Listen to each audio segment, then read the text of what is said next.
from the JEE journey. In this video, we are going to discuss about frictional force. तो frictional force क्या होता है? ऐसा type का एक फोर्स है जो कि इंड्यूस होता है जब रिलेटिव मोशन दो सॉलिड सरफेस के बीच में होना चाहे, या तो दो सॉलिड सरफेस एक दूसरे के रिस्पेक्ट में मूव करना चाहे, तब उन दोनों के बीच में फ्रिक्शनल फोर्स डेवलप होता है. वो मूवमेंट को रेजिस्ट करने के लिए डेवलप होता है. ठीक है. और ये एक सेल्फ एडजस्टेबल फोर्स है जो डायरेक्शन और मैग्नीट्यूड दोनों चेंज कर सकता है रिस्पेक्टिव टू क्या उस पर फोर्स लग रहा है, किस डायरेक्शन में मूव कर रहा है, कौन सी वेलोसिटी से मूव कर रहा है. वो सब फैक्टर्स को काउंट करके ये फोर्स एडजस्ट कर सकता है अपने आप को. ठीक है. अब इसमें दो टाइप के ये कॉन्टैक्ट फोर्स का पार्ट है. ठीक है. और कॉन्टैक्ट फोर्स पे दो टाइप के कॉन्टैक्ट फोर्सेस आते थे, एक नॉर्मल रिएक्शन और एक फ्रिक्शन. फ्रिक्शन जो होता है पैरेलल टू सरफेस होता है. ठीक है. और normal reaction perpendicular to the surface होता है जो मूवमेंट की सरफेस है. ठीक है. अब इसमें क्या होता है फ्रिक्शनल फोर्स, ये वाला पार्ट है. डायरेक्शन ऑफ फ्रिक्शन देख लेते हैं. अगर फ्रिक्शन लेस है तो फ्रिक्शन लेस की तो कोई डायरेक्शन नहीं होगी क्योंकि F is equals to zero हो जाएगा. फिर कोई भी डायरेक्शन हो एफ वेक्टर क्या हो जाएगा, ज़ीरो हो जाएगा. ठीक है. सो इसमें डायरेक्शन का मैटर ही नहीं आता. इधर फ्रिक्शन लेस मतलब mu is equals to zero होता है. ठीक है. और फ्रिक्शन क्या होता है? Friction is mu times K, sorry mu times N. ठीक है. Where N is normal. ठीक है. सो इसका मतलब क्या कि ये जो नॉर्मल रिएक्शन है, नॉर्मल रिएक्शन उसको नॉर्मल रिएक्शन मतलब friction force is directly proportional to normal reaction. और उन दोनों को रिलेट कैसे किया जा सकता है? म्यू से. अब म्यू किस पे डिपेंड करता है? ये फ्रिक्शनल कोफिशिएंट है. This is frictional coefficient.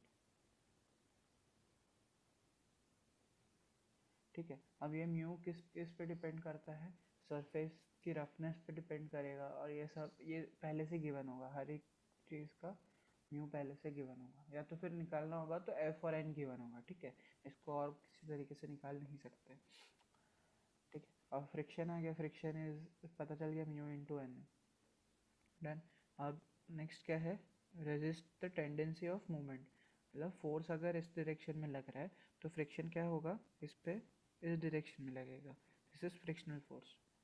ठीक है. ये वाली डायरेक्शन में फ्रिक्शनल फोर्स लगेगा. ये दो सरफेसेस के बीच में जब mu is not equals to zero होता है, मतलब कोई फ्रिक्शन लगता है, तब ये सिचुएशन बनती है. फोर्स के ऑपोजिट डायरेक्शन में फ्रिक्शन लगेगा. ठीक है. अब नेक्स्ट टेंडेंसी ऑफ वेलोसिटी जो होती है ना, उसके ऑपोजिट लगता है, फोर्स के ऑपोजिट नहीं लगता. ऐसे अगर बोला जाए तो टेंडेंसी ऑफ मोशन इस केस में जो फोर्स जिस तरफ लेके जा रहा है उसी तरफ पार्टिकल मूव करेगा, इसलिए उसकी टेंडेंसी क्या होगी, जो मूवमेंट है उसके ऑपोजिट डायरेक्शन में लगेगा. ठीक है. फोर्स के ऑपोजिट ऐसा मत समझो, वेलोसिटी के ऑपोजिट ये सही एक वर्ड है. ठीक है. इधर इसकी वेलोसिटी कुछ जा रही है. ठीक है. तो मतलब ये केस में क्या अज्यूम करो कि ये जो पार्टिकल m है वो m पार्टिकल मूव कर रहा है, कांस्टेंट वेलोसिटी से मूव कर रहा था, और sudden t is equals to zero पे इस पे एक फोर्स लग गया f. ठीक है. जो कि ऑपोजिट डायरेक्शन में, ऑपोजिट डायरेक्शन टू वेलोसिटी. सो इस सिनेरियो में फ्रिक्शन कहाँ पे लगेगा? फ्रिक्शन इधर से पीछे की तरफ लगेगा फ्रिक्शन. ठीक है. क्योंकि टेंडेंसी ऑफ मूवमेंट ऑफ जो ऑब्जेक्ट की मूव करने की डायरेक्शन है उसके ऑपोजिट लगेगा. तो वेलोसिटी क्या डिनोट कर रहा है कि ऑब्जेक्ट किस तरफ मूव कर रहा है, तो वेलोसिटी की जो डायरेक्शन है उसके ऑपोजिट डायरेक्शन में फ्रिक्शनल फोर्स लगेगा. ठीक है. यहाँ पर देखो तो इस केस सिनेरियो में जो एफ है वो भी फ्रिक्शन की डायरेक्शन में ही लग रहा है, फिर भी फ्रिक्शन जो है इस डायरेक्शन में लग रहा है, वेलोसिटी के ऑपोजिट डायरेक्शन में. ठीक है. फोर्स और फ्रिक्शन दोनों इसमें सेम ही डायरेक्शन पे है, ऊपर की तरफ ऑपोजिट डायरेक्शन में थे, नीचे की तरफ सेम डायरेक्शन में, फिर भी फ्रिक्शन पीछे की तरफ ही कंटिन्यू करेगा लगना, क्योंकि वेलोसिटी उसके ऑपोजिट डायरेक्शन में.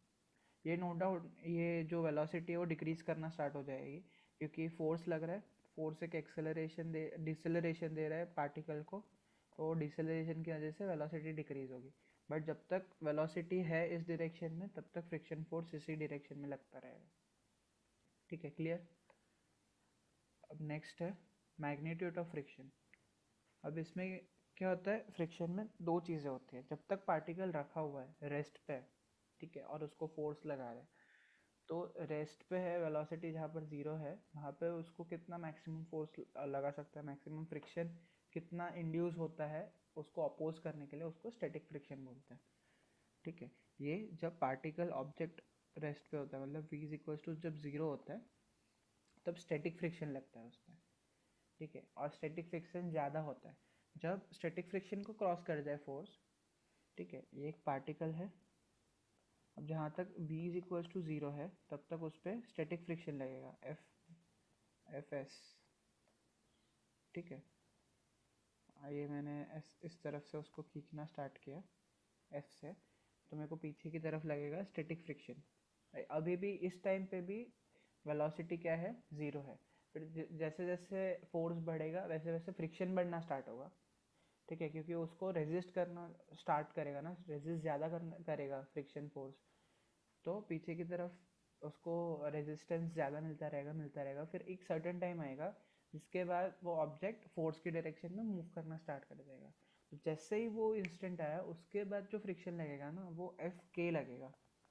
ठीक है, और एफ के स्टैटिक फ्रिक्शन से कम होता है और एफ के कांस्टेंट होता है काइनेटिक फ्रिक्शन। अब जब तक वो मूव करेगा तब तक उस पर एक कांस्टेंट फ्रिक्शन पीछे की तरफ लगता रहेगा जो कि एक स्टैटिक फ्रिक्शन से कम है। मतलब एक पार्टिकल रखा हुआ है, एक ऑब्जेक्ट रखा हुआ है, तो वो अगर वो रेस्ट पे है तो उसको ज़्यादा फोर्स चाहिए उसको मूवमेंट में लाने के लिए। अब एक बार मूवमेंट में आ गया फिर कम फोर्स चाहिए उसको मूव करने के लिए। ठीक है, क्योंकि स्टैटिक फ्रिक्शन पहले अपोज कर रहा था और अब क्या काइनेटिक फ्रिक्शन अपोज कर रहा है। काइनेटिक फ्रिक्शन स्टैटिक फ्रिक्शन से कम है मैग्नीट्यूड में। ठीक है, सो ये ग्राफ से भी क्लियर पता चलेगा कि क्या सिनेरियो हो रहा है। ठीक है, ये फोर्स है और ये फ्रिक्शन है। अब फोर्स धीरे धीरे जैसे बढ़ेगा उसी रिस्पेक्ट में फ्रिक्शन भी बढ़ेगा। ठीक है, ये फोर्स बढ़ा और फिर एक सर्टेन मोमेंट पे आएगा जहाँ पे ये पार्ट जो है ना, ये वाली मोमेंट जब फ्रिक्शन इसको इसका मतलब ये एफ पे पहुँचेगा। अब इसके बाद एफ के बाद जो होगा ना उस केस में फ्रिक्शन सडन डिक्रीज करेगा, ये जो डिक्रीज आ रहा है ना सडन ड्रॉप आएगा और फिर एक कांस्टेंट हो जाएगा फोर्स फ्रिक्शन। जितना भी फोर्स लगा दो आगे, जितने तक भी जा सको उतने तक जाओ, बट फ्रिक्शन उसमें क्या हो जाएगा, एक कांस्टेंट हो जाएगा जो कि काइनेटिक फ्रिक्शन होगा। ठीक है, अब उसी केस में अगर स्टैटिक की बात करें तो स्टैटिक फ्रिक्शन तभी तक काम करेगा जब तक वेलोसिटी ज़ीरो है। ठीक है, अब इस पार्ट में वो पार्टिकल मूव ही नहीं कर रहा, उसकी मतलब वेलोसिटी ज़ीरो है। सो इधर से इधर तक फ्रिक्शन स्टैटिक फ्रिक्शन लगेगा क्योंकि उसकी वैल्यू स्लाइटली हाई होती है एफ के से। ठीक है, ये ग्राफ क्लियर। अब इन दोनों में एक चीज़ देखना चाहे तो जो एफ होता है this is mu times S into N, ये स्टैटिक फ्रिक्शन के लिए, और काइनेटिक फ्रिक्शन के लिए F is equals to mu K times M. ठीक है, सो इसमें खाली म्यू चेंज हो रहा है, बाकी वो फॉर्म सेम रहेगा जो कि है एफ। दोनों के केस में सेम है, तो अगर फ्रिक्शन काइनेटिक फ्रिक्शन को कम करना है तो म्यू के को कम रखना पड़ेगा। रखना नहीं मतलब होता है ऐसा, रखना नहीं पड़ता। नीचे की तरफ जी लगेगा और पीछे की तरफ फ्रिक्शन फोर्स लगेगा। ठीक है, दिस इज एफ। ठीक है, ये हो गया। अब और नीचे की तरफ ये भी लगा देते हैं, नीचे की तरफ एम जी, ये एम ब्लॉक है, और ऊपर की तरफ क्या लगेगा, रिएक्शन फोर्स एन। ठीक है, सो इससे अगर वाई डायरेक्शन में इक्वेट करें तो N minus M G is equals to zero, क्योंकि एक्सेलरेशन वाई में ज़ीरो है, तो क्या आएगा, N is equals to M G. ये आ गया फर्स्ट इक्वेशन। सेकेंड इक्वेशन कैसे आएगी, सेकेंड इक्वेशन वुड बी इधर की तरफ मूव करेगा क्योंकि इवेंचुअली ए मतलब एफ जो है वो लीड कर जाएगा, एफ धीरे धीरे बढ़ रहा है। ठीक है, टाइम के साथ धीरे धीरे बढ़ रहा है, सो ए इसी डायरेक्शन में आएगा जो भी आएगा। तो इस केस में क्या आएगा, एफ एस है फ्रिक्शन स्टैटिक फ्रिक्शन, वो कितना आएगा 0.8 इंटू एम जी। और ये एफ के क्या आएगा 0.7 इंटू एम जी। ठीक है, और दूसरा एक चीज़ क्या गिवन है, M G is equals to, M G कितना है 5 kg का ब्लॉक है तो 5 इंटू जी मतलब 50 गिवन है। ठीक है, तो 50 इंटू 0.8 कितना होगा 40 न्यूटन, और ये कितना होगा 35 न्यूटन। इसका मतलब क्या है कि फ्रिक्शनल स्टैटिक फ्रिक्शन 40 न्यूटन तक को रेजिस्ट कर सकता है जब तक वेलोसिटी मतलब एक्सेलरेशन ज़ीरो है या वेलोसिटी ज़ीरो है। ठीक है, अब 40 न्यूटन के बाद जैसे ही हिट करेगा उसका फ्रिक्शन काइनेटिक फ्रिक्शन क्या हो जाएगा 35 न्यूटन को ही रेजिस्ट कर पाएगा। समझ में आया? मतलब मैं अगर ऐसे करूँ कि ये जो फोर्स F है, F फोर्स को मैं पहले क्या करता हूँ 40 तक लेके जाता हूँ, 41 करता हूँ, थोड़ा सा एक बढ़ाया 1 न्यूटन, 41 करता हूँ, ये स्टार्ट हो जाएगा 35 पे हो जाएगा, फिर मैं 36 पे भी रखूँगा ना इस फोर्स को, तब भी वो मूव करना स्टार्ट रहेगा। ठीक है, क्योंकि स्टैटिक फोर्स कम हो जाएगा। और मैं पहले से ही 36 पे रखूँ तो वो मूव नहीं करेगा। समझ में आया? क्योंकि ये 40 पहले उसको तोड़ने के लिए, ये बैरियर मूवमेंट का बैरियर तोड़ने के लिए उसको 40 चाहिए, और उसके बाद 35 पे काम हो जाएगा, 35 से ज़्यादा फोर्स पे। बैरियर तोड़ने के लिए 40 से ज़्यादा चाहिए, और बैरियर टूटने के बाद 35 से ज़्यादा होना चाहिए मूव करने के लिए।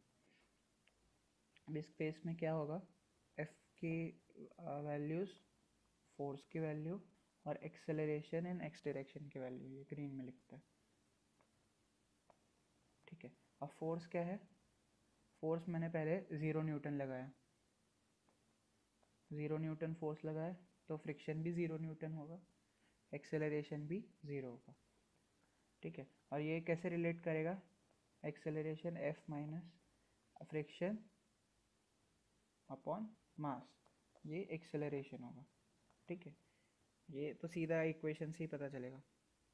ओके, अब इस डायरेक्शन में क्या आएगा, अब मैं F को 5 से 10 लेके जाता हूँ, 10 में क्या होगा, फ्रिक्शन फोर्स भी मेरा 10 ही होगा, फ्रिक्शन फोर्स 40 नहीं हो जाएगा डायरेक्ट, ये स्टैटिक फ्रिक्शन आएगा, अभी भी एफ एस ही है और ये भी एफ एस है।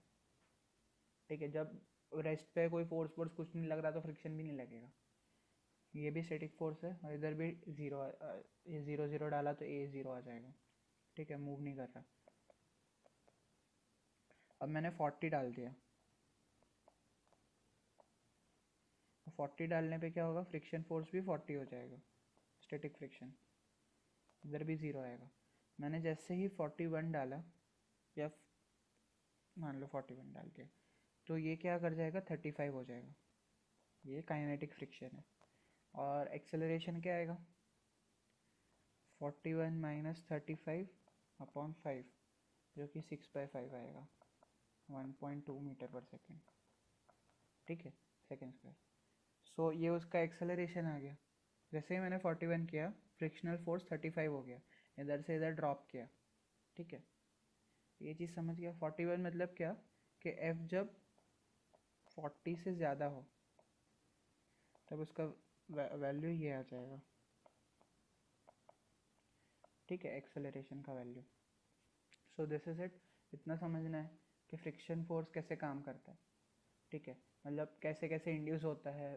फोर्स जैसे बढ़ता है ना, वैसे ही बढ़ता रहेगा जब जब तक वो ऑब्जेक्ट क्या बोलते हैं रेस्ट पे है, मूव नहीं कर रहा, तब तक वो स्टैटिक फ्रिक्शन तक जाएगा, एक बैरियर तक जाएगा। वो बैरियर जैसे ही टूटा ना फोर्स की वजह से, वैसे वो थोड़ा सा डिक्रीज कर जाएगा। जैसे इधर 5 न्यूटन डिक्रीज कर रहा है, उसकी कैपेसिटी 5 न्यूटन से डिक्रीज कर जा रही है स्टैटिक से काइनेटिक आने में।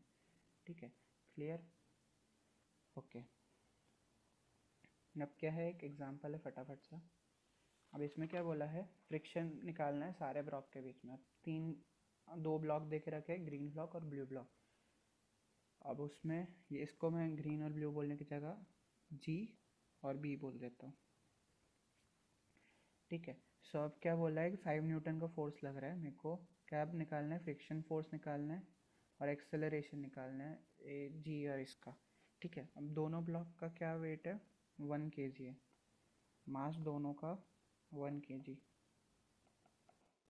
M G is equal to M B. ठीक है, ये क्लियर? तो अब क्या होगा, मैं एफ बी डी बनाता हूँ। तो ग्रीन वाले का एफ बी डी क्या होगा, ग्रीन वाले का एफ होगा, नीचे से एक नॉर्मल रिएक्शन लग रहा है, नीचे की तरफ mg लग रहा है जो कि 10 न्यूटन मान लो, और नीचे से ऊपर n1 लग रहा है, ठीक है। और इस डायरेक्शन में कितना लग रहा है, 5 न्यूटन। अब फ्रिक्शन आएगा। अब फ्रिक्शन देखो, इस तरफ मूव करने की टेंडेंसी है, तो फ्रिक्शन क्या है, पीछे की तरफ लगेगा,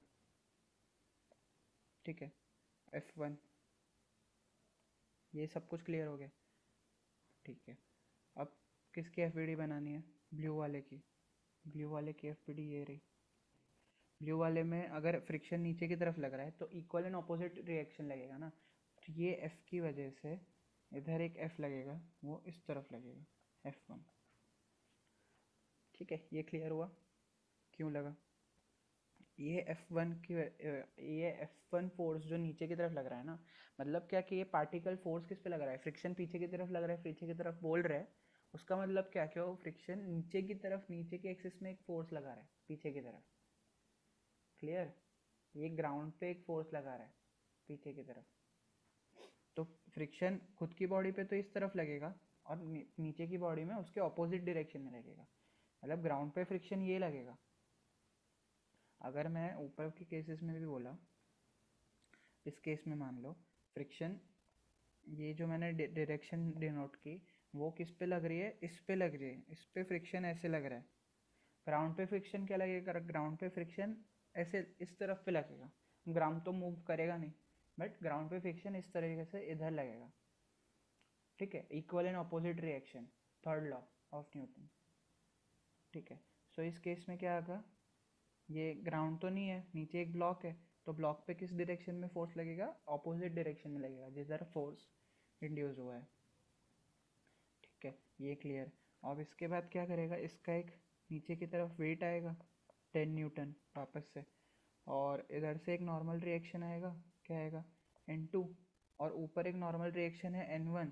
N1 की वजह से इधर कौन सा रिएक्शन आएगा, नीचे की तरफ N1, है ना, नीचे की तरफ एक रिएक्शन आएगा, और इसका एक्सेलरेशन क्या होगा, ए बी है, हाँ, और इसका एक्सेलरेशन क्या होगा, ए जी, ठीक है।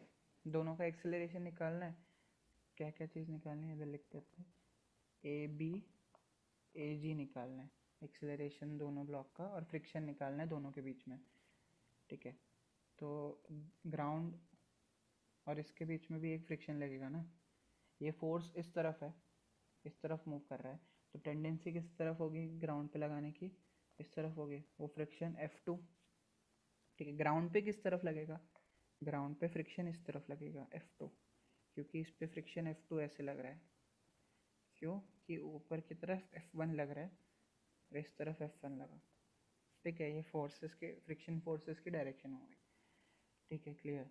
तो अब मेरे को कौन कौन से फोर्सेस निकालने हैं, F1 निकालना है, F2 निकालना है, ठीक है, और एक्सेलरेशन दोनों ब्लॉक का, ये चार चीज़ें निकालनी है मेरे को, डन। अब मैं क्या करूँगा, पहले इधर से इक्वेशन लिखना स्टार्ट करूँगा, ये वाले से। कौन कौन सी इक्वेशन आएगी, एक एक्स डायरेक्शन में क्या आएगी equation, 5 minus F1 is equals to क्या आएगा,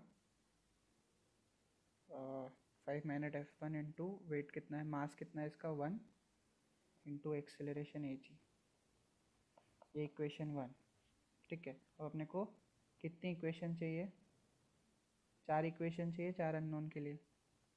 वैसे तो N1 और N2 भी अननोन है, ठीक है, तो उनकी भी इक्वेशंस आएगी। अच्छा, अब N1 क्या, N1 की इक्वेशन क्या आएगी, N1 इज इक्वल्स टू 10, क्योंकि उस डायरेक्शन में कोई फ्रिक्शनल फोर्स नहीं है, या फिर ऐसे क्लियर कट ही लिखते हैं ना, शॉर्टकट नहीं यूज़ करना अभी। N1 minus 10 is equals to 0, ठीक है, ये सेकेंड इक्वेशन आई।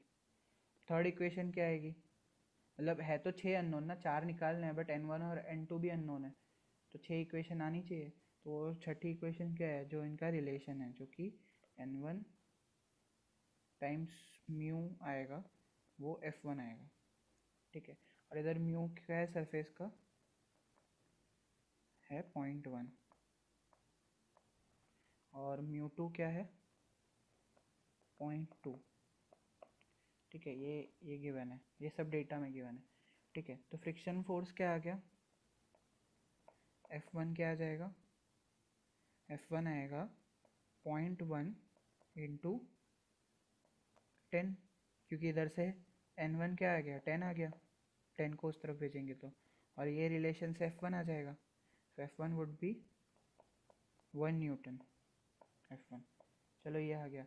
अब इस डायरेक्शन में ये दोनों ऊपर नीचे दोनों का सॉल्व करते हैं। अब इधर क्या आएगा, μ2 N2, ये आएगा F2 की वैल्यू। ठीक है, अब इधर देखेंगे तो N1 minus N2 is equals to, sorry एक और आएगा ना, N2 ऊपर की तरफ और plus 10 newton is equals to 0। ये क्लियर हुआ। ऊपर की तरफ दो फोर्सेस है, N1 मतलब N2 ऊपर की तरफ खाली N2 है तो माइनस में, और N1 और 10 न्यूटन्स नीचे की तरफ है प्लस में, और एक्सेलरेशन क्या है 0। एक्चुअल में ये आना चाहिए -N1 प्लस और ये -10।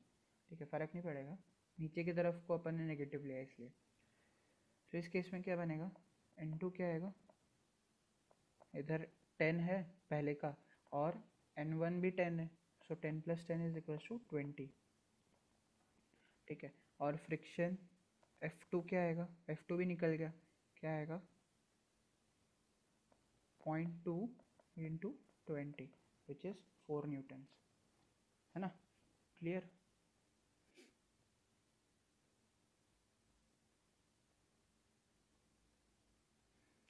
अब इसके बाद क्या आएगा, F2 F1 और F2 निकल गए। ठीक है, इधर मार्क करो, F1 F2 निकल गए। अब AB और AG निकालना है, और इधर अपन ने एक ही इक्वेशन यूज़ किया है, तो दूसरी इक्वेशन क्या यूज़ होगी, दूसरी इक्वेशन होगी इस तरफ की, जो कि होगा F1 minus F2 is equals to M क्या है 1 है, इंटू AB। ठीक है, ब्लू वाले ब्लॉक की बात कर रहे हैं, AB। सो ये आ गया F1 माइनस F2। डायरेक्शन सबकी सेम लेकर के चलना है, वैल्यू जो भी होगी ना, अगर AB अपोजिट डायरेक्शन में होगा तो AB आ जाएगा, उस केस में सारे फ्लिप कर जाएंगे। ठीक है, सो डायरेक्शन पहले से मान लो लॉजिकली, और फिर जो भी साइन आया ना वो डायरेक्शन उसकी हो जाएगी। अगर AB रिवर्स किया तो F2 भी अपोजिट डायरेक्शन में लगना स्टार्ट हो जाएगा, है ना। So this is the case. अब इस डायरेक्शन में क्या होगा, फ्रिक्शनल फोर्स मेरा 1 न्यूटन ही है। अब एक चीज़ देखना, इधर क्या निकालेगा, मैक्सिमम निकलेगा ये 4 न्यूटन्स। ओके, अब मेरा फ्रिक्शनल फोर्स F1 ही 1 न्यूटन है, तो मेरा F2 भी क्या निकलेगा, 1 न्यूटन ही निकलेगा। एक चीज़ समझा, ये जो है ना ये वाला, ये मैक्सिमम स्टैटिक फ्रिक्शन है। जो इधर देखा था ना ग्राफ में, ये म्यू के क्या किस वैल्यू को डिनोट कर रहा है, ये वाली वैल्यू को, Fs, ये मैक्सिमम को डिनोट कर रहा है। ठीक है, ये मैक्सिमम कब होगा, जब फोर्स मैक्सिमम हो जाएगा, ये वाला इधर। ठीक है, अब इधर होगा तो ये कोई बीच की वैल्यू ही आएगी, देखो ग्राफ से भी दिख रहा है। ठीक है, सो इस केस में क्या बना, अब ये ब्लॉक का FBD बनाया। ठीक है, तो वो पूरे सिस्टम से अलग कर दिया उसको, तो FBD में क्या है, उसको खींचने वाला फोर्स है F1 और उसके अगेंस्ट में F2 लग रहा है। अब F1 1 न्यूटन है और मैक्सिमम F2 कितना लग सकता है, 4 न्यूटन लग सकता है। ठीक है, सो कितना लगेगा F1, इसको ही बैलेंस करेगा, सिंपल सा, ज़्यादा तो इंड्यूस होगा नहीं, ऐसा तो होगा नहीं कि फ्रिक्शन ही उसको मूव करना स्टार्ट कर देगा। तो ये 1 न्यूटन ही आएगा, जब तक ये F1 क्या है 1 न्यूटन है। जब F1 5 न्यूटन होगा तब पीछे की तरफ वो 4 न्यूटन मैक्सिमम ही लग जाएगा, 5 न्यूटन नहीं लगेगा। और जब तक F1 अंदर है 4 न्यूटन की लिमिट से, तब तक F1 जो है वही F2 होगा। सो क्या निकलेगा, F2 मैक्सिमम तो 4 न्यूटन है, मैक्सिमम 4 न्यूटन है F2 मैक्स स्टैटिक फ्रिक्शन का, बट F2 लगेगा कितना, 1 न्यूटन लगेगा। ठीक है, क्योंकि F1 1 न्यूटन है। इसका मतलब क्या, AB जो है वो तो 0 आ जाएगा। ठीक है, मूव ही नहीं कर रहा नीचे का ब्लॉक, और ऊपर का ब्लॉक क्या करेगा, इधर से क्या आएगा, ए बी 4, ये आ जाएगा जो है ए जी है वो क्या आएगा 5 आगे की तरफ और एक पीछे की तरफ, यानी 4 मीटर पर सेकेंड स्क्वायर। ठीक है, क्लियर हो गया, सब कुछ आ गया। इसमें F2 4 आएगा कि 1 आएगा उसमें कंफ्यूजन हो सकता है जब तक प्रैक्टिस नहीं करते। तो एक बार कॉन्सेप्ट समझ गए ना कि क्यों 1 है क्यों 4 नहीं है, तो क्लियर हो जाएगा। ठीक है, क्योंकि ये मैक्सिमम वैल्यू रेजिस्ट करने के लिए, जब जैसे जैसे फोर्स बढ़ेगा ना वैसे वैसे फ्रिक्शन भी बढ़ता जाएगा एक सर्टन लिमिट तक, उसके बाद फ्रिक्शन थोड़ा सा डिक्रीज होगा और कांस्टेंट हो जाएगा। ये ग्राफ ही सब कुछ बोल देगा, ग्राफ से समझो। जब तक स्टैटिक है, अंदर तक का फोर्स है, लिमिटिंग फोर्स है, रेजिस्टिव फोर्स है, तब तक फ्रिक्शन उसकी लिमिट के साथ बढ़ता जाएगा। जितना वो है ना उतना ही आ जाएगा, जितना फ्रिक्शन है उतना ही आ जाएगा फोर्स। ठीक है, ये 45 डिग्रीज पे। ठीक है, जब तक मैं लिख देता हूँ इधर 45 डिग्रीज। ठीक है, जितना फ्रिक्शन होगा मतलब जितना फोर्स होगा उतना ही फ्रिक्शन होगा, सेम वैल्यू। वो एक सर्टेन लिमिट तक एफ एस तक स्टैटिक फोर्स तक बढ़ेगा। ये स्टैटिक फोर्स के इक्विवेलेंट जब होगा ना तब ये मैक्सिमम लग जाएगा। फिर मैक्सिमम लगने के बाद जैसे ही थोड़ा सा बढ़ा है ना ये फोर्स डिक्रीज कर जाएगा सडनली और एक कांस्टेंट वैल्यू पे आगे चलता रहेगा। जब जितना भी फोर्स बढ़ा लो ये फ्रिक्शन की वैल्यू कांस्टेंट रह जाएगी। बट वो स्टैटिक जो लिमिटिंग फोर्स है उससे जब तक नीचे है तब तक वो फोर्स के इक्विवेलेंट ही फ्रिक्शन लगेगा, ज़्यादा नहीं लगेगा, इधर मैक्सिमम पे नहीं आ जाएगा डायरेक्ट। ठीक है, ये क्लियर। अच्छा, ये भी एग्जांपल हो गया। अब ये क्या है, तीसरा एग्जांपल क्या बोल रहा है, limiting friction on an object to prevent from sliding on a wedge. ठीक है, ये बहुत जनरली पूछा जाता है कि अगर रफ सरफेस है तो वो स्लाइड करने से कितना बचेगा, एक्सेट्रा एक्सेट्रा। ये एंगल थीटा है। ठीक है, इसकी एफ बी डी बनाओ तो क्या इधर नॉर्मल लग रहा है एक, नीचे की तरफ एम जी। ठीक है, अब इसको मूव करने से प्रिवेंट करना है तो एम जी का एक कंपोनेंट इस तरफ आएगा जो कि उसको नीचे खींचेगा और एक कंपोनेंट इस तरफ आएगा। तो इस तरफ क्या आएगा, एम जी साइन थीटा। क्यों साइन थीटा, क्योंकि ये थीटा है, ये 90 माइनस थीटा ये वाला, तो ये वाला थीटा आ जाएगा। ठीक है, थीटा 90 माइनस थीटा थीटा। ठीक है, तो ये वाला कंपोनेंट क्या आएगा इसका, एम जी कॉस थीटा, दूसरा वाला एम जी साइन थीटा। ठीक है, अब फोर्स इस तरफ लग रहा है तो फ्रिक्शन किस तरफ इंड्यूस होगा, पीछे की तरफ होगा, क्या होगा एफ। ठीक है, अब लिमिटिंग केस निकालना है, मतलब नो स्लिप कंडीशन, स्लिप नहीं हो रहा, एक्सेलरेशन ज़ीरो है, तो उस केस में क्या हो जाएगा, फ्रिक्शन ही एम जी साइन थीटा के इक्वल हो जाएगा। मैक्सिमम जितना भी फोर्स लग रहा है उतना ये लगना चाहिए लिमिटिंग केस में मैक्सिमम निकालने के लिए। ठीक है, और जैसे ही फोर्स बढ़ जाएगा क्या बोलते हैं, तो एक्सेलरेशन एक इंड्यूस हो जाएगा नीचे की तरफ का, वो अभी निकालना नहीं है। इस केस में क्या है, एक्सेलरेशन ज़ीरो है क्योंकि वो मूव नहीं कर रहा, नो स्लिप कंडीशन निकालनी है, limiting friction on a wedge to prevent it. ठीक है, अब इधर क्या आएगा, एन है तो एफ बी डी इस डायरेक्शन में ऐसे ऐसे ये वाली मैग्नीट्यूड लेते हैं, तो एक्स और ये वाई। ठीक है, तो वाई डायरेक्शन में क्या आएगा, N minus M G cos theta is equals to zero. उस डायरेक्शन में तो कोई ये होना ही नहीं है, तो एन क्या आ गया, एम जी कॉस थीटा, ये वन। ठीक है, अब फ्रिक्शन फोर्स क्या होता है, F is equals to mu times N. तो फ्रिक्शन फोर्स इधर से क्या आया, mu M G cos theta. ठीक है, ये आ गया। अब इधर क्या बोला है कि लिमिटिंग नो स्लिप कंडीशन में क्या होगा, जो एफ एस मैक्स है, लिमिटिंग निकालना है ना इसलिए मैक्स, वो किसके इक्विवेलेंट है, एम जी कॉस थीटा के, एम जी साइन थीटा के। ये क्लियर है, ऊपर से देखा एम जी साइन थीटा के इक्विवेलेंट होना चाहिए। एम जी साइन थीटा भी इतना मैक्स है कि वो मतलब नो स्लिप कंडीशन पे इतना आ जाएगा कि टेन थीटा, मतलब थीटा को इतना चेंज होगा, सिंपल वे में थीटा ऐसे चेंज होगा म्यू के साथ जब लिमिटिंग कंडीशन बन जाएगी। सो ये किसके इक्विवेलेंट आएगा, mu M G cos theta के। इसका मतलब क्या है कि नो स्लिप के लिए क्या आएगा, एम जी कैंसिल आउट हो जाएगा, तो sine theta upon cos theta, this is tan theta is equals to mu. ठीक है, तो एक कंडीशन क्या बनी, म्यू टेन थीटा क्या हो सकता है म्यू से, इधर मैंने लिखा टेन थीटा म्यू से छोटा हो सकता है, म्यू के इक्विवेलेंट हो सकता है और म्यू से बड़ा हो सकता है। ठीक है, तो इस केस में क्या आएगी, ये केस देखते हैं, टेन थीटा और म्यू के बीच में रिलेशन आ गया, ये हमेशा जनरली आ जाता है अगर ऐसे टाइप का क्वेश्चन है ना, तो इसमें लिमिटिंग लिमिटिंग निकालने के लिए सीधा अपन टेन थीटा और म्यू को कंपेयर करके बता सकते हैं कि कौन सा केस है। ठीक है, फिर भी मैं बोलूँगा कि स्टार्टिंग से देखो ध्यान से क्वेश्चन को, क्योंकि छोटा मोटा ट्विक हुआ ना तो पूरा चेंज हो जाएगा। ऊपर की तरफ एक फोर्स लगा दिया मान लो, तो उस केस में ये नहीं लगेगा, ये सिंपल तभी लगेगा जब नीचे की तरफ एक्सेलरेशन ड्यू टू ग्रेविटी ही है। ठीक है, उस पर जो फोर्स लग रहा है वेट ही लग रहा है खाली। अब इस केस में क्या आएगा, इस केस में आएगा कि जो फ्रिक्शन है वो लगता रहेगा, मूव नहीं करेगा, ए इज इक्वल टू ज़ीरो, और फ्रिक्शन क्या होगा, नॉट मैक्सिमम।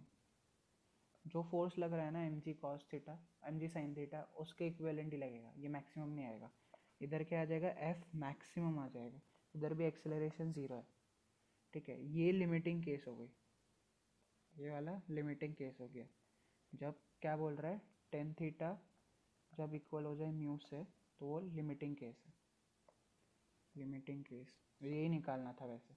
और दूसरा क्या होगा, जब टेन थीटा ज़्यादा हो तो एफ मैक्स ही लगेगा फ्रिक्शन में, और A is not equals to zero होगा, मतलब ये मूव कर जाएगा। ठीक है, इधर तो मूव नहीं करेगा, इधर लिमिटिंग है जस्ट एज पे, और इधर मूव कर जाएगा। ठीक है, टेन थीटा के इधर से अपने को वैल्यू पता चल जाएगी। ठीक है, डन। तो बस यही निकालना था, कांटेक्ट फोर्स तो वापस से एम जी आ जाएगा, जितना फोर्स नीचे की तरफ लग रहा है वही कांटेक्ट हो रहा है और वही फोर्स आ रहा है। ठीक है, कांटेक्ट फोर्स अगर निकालना चाहे एफ कांटेक्ट, तो क्या आएगा, under root of N square plus F N square X square. ये क्यों आया, क्योंकि अपन पहले से क्या बोल रहे हैं, कांटेक्ट फोर्स के दो कंपोनेंट्स है, नॉर्मल और ये क्या बोलते हैं, पैरेलल वाला और परपेंडिकुलर वाला। तो जब इन दोनों का मैग्नीट्यूड का ये करेंगे, ये वेक्टर नहीं है मैग्नीट्यूड है। ठीक है, तो मैग्नीट्यूड क्या आएगा, इन दोनों का जो स्क्वायर करके ऐड करो और उसका अंडर रूट, तो वही उसका मैग्नीट्यूड आएगा। ठीक है, क्योंकि ये ऐसे ट्रायंगल बना रहे हैं ना, तो इसका निकालने के लिए इन दोनों का पाइथागोरस लगाना। ठीक है, clear. So this is it for this lecture. अब लास्ट लेक्चर बाकी है स्प्रिंग्स पर, and it would be covered in next lecture. Thank you for watching.